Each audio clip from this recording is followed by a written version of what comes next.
নমস্কার সকলকে। আজকে বেশ কিছু কথা বলতে হবে।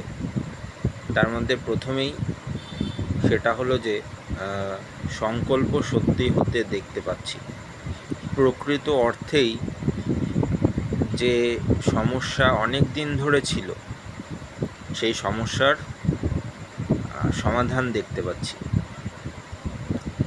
আমার আগের যে শর্টসগুলো ছিল, সেই শর্ট ভিডিওগুলোতে আমি বলেছিলাম যে আমার এইখানে রগে একটা বা শিরায় একটা টান ধরে আমি যখন ধ্যান করি, এই জায়গাটা স্টিফ হয়ে থাকে,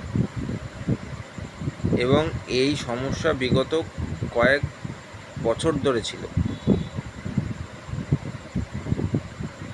তারপর আমি যে শ্রাবণ মাস জুড়ে সংকল্প করেছিলাম জ্ঞান লাভের জন্য, যার মধ্যে এইটা একটা, যে এই বিষয়টার সমাধান কি করে করি। আমি যখনই ধ্যান করছি, ধ্যানের এক্সট্রিম পর্যায়ে পৌঁছাচ্ছে ধ্যান আস্তে আস্তে, তখনই এইখানটা স্টিফ হয়ে থাকে। এইখানটা একটা ব্যথার মতো অনুভূতি, এই পাশটায়, এই ঘাড়ের এইখানটা দিয়ে। আমার আগের শর্টসগুলোতেও আমি বলেছিলাম। আমি এইখানে ওম নমঃ শিবায় মন্ত্র জপ করা শুরু করেছিলাম। তাতে সমাধান হয়েছিল বলে আমি মনে করেছিলাম। আমার যে পার্ট 9 নাম্বার শর্টস আছে, সেখানে আমি বলেছিলাম যে সমাধান হয়ে গেছে হয়তো, কিন্তু তারপরও দেখলাম সমাধান হয়নি। তো যাই হোক, আমি তো শ্রাবণ মাস জুড়ে সংকল্প করেছিলাম ঈশ্বরের নাম করব, ওম নমঃ শিবায় মন্ত্র জপ করব, এবং তারপরে সংকল্প করি যতদিন না জ্ঞান লাভ হয় ততদিন ওম নমঃ শিবায় মন্ত্র জপ করব। এবং এই জপের মাঝেই আমি একদিন আমার দাঁত ব্যথা হয় এবং আমি মূলাধার চক্রে কাজ করা শুরু করি। এই যে মূলাধার চক্রে কাজ করা শুরু করি, ওইখান থেকে আমার সমাধানের দিন বা সমাধানের উত্তর পাওয়া শুরু আর কি।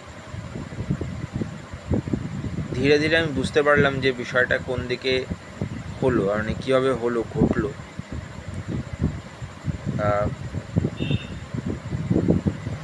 এখানে বেশ কিছু কথা বলতে হবে।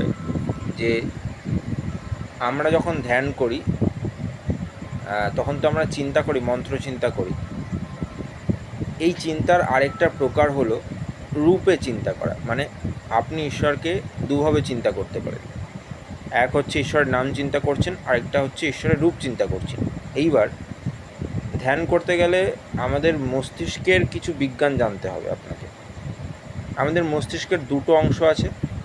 এই দুটো অংশের একটা অংশে লজিক্যাল বিষয়টা প্রসেস হয়, আর একটা অংশে ইমোশনাল বিষয়টা প্রসেস হয়। এইবার যখন আমি শুধুমাত্র নাম বা মন্ত্র চিন্তা করছি, আমার ব্রেনের একটা অংশই সক্রিয় হচ্ছে এবং একটা অংশই ধ্যানের মধ্যে ইনভলভ হচ্ছে, এটা আমার অনুমান। কিন্তু আজকে আমি যখন মূলাধার চক্রে কাজ করা শুরু করি এবং মূলাধার চক্রের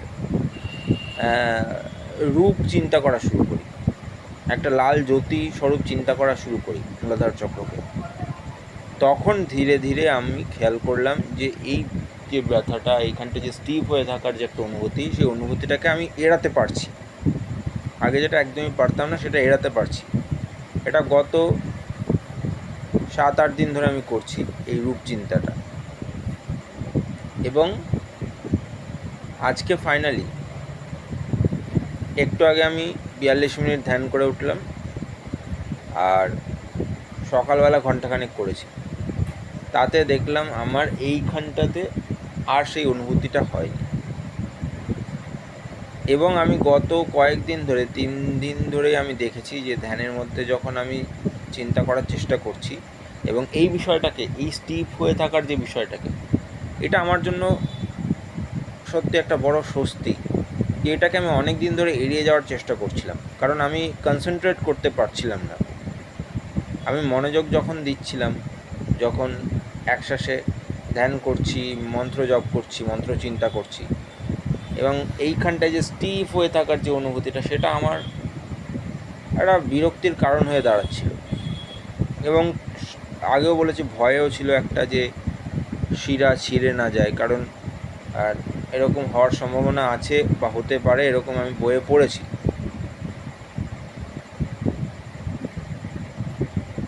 তো সেই জায়গা থেকে দাঁড়িয়ে আমার এই সমাধানটা হয়ে গেছে। আমি মনে হয় একটা উত্তর পেয়েছি।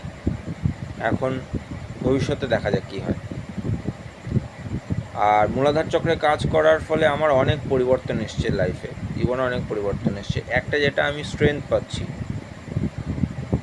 বাড়ির কাজকর্ম করার, বা শারীরিক সুস্থতা এবং মানসিক সুস্থতা দুই অনুভব করছি। আমার গতকাল বা আজকে সকালবেলায়, আমি গতকাল 2:30টার সময় ঘুমিয়েছি রাত্রি, আজকে উঠেছি 7টা নাগাদ, 6:45 ওরকম, 7টাই বলা যায়।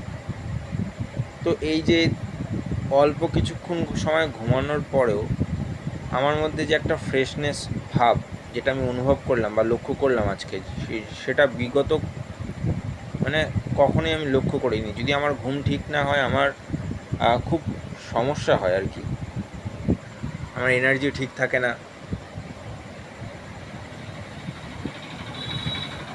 সব দিকে নানান সমস্যা হয়। তো আজকে সেই হালকা ভাবটা খেয়াল করার পর ভাবছিলাম যে ধ্যান করার প্রকৃত অর্থেই কাজে দিয়েছে আর কি। মানে ঘুমটা এখন যতক্ষণ হয় ডিপ হয়,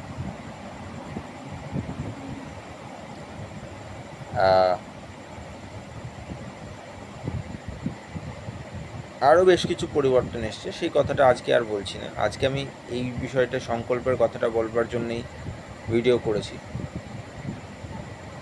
তো আপনারা যদি ঠিকভাবে সংকল্প করতে পারেন, যে একটা বিষয়কে সামনে রেখে সংকল্প করা যায়, তবে সেই সংকল্প অবশ্যই সফল হয়, এবং বিশ্বাস থাকলে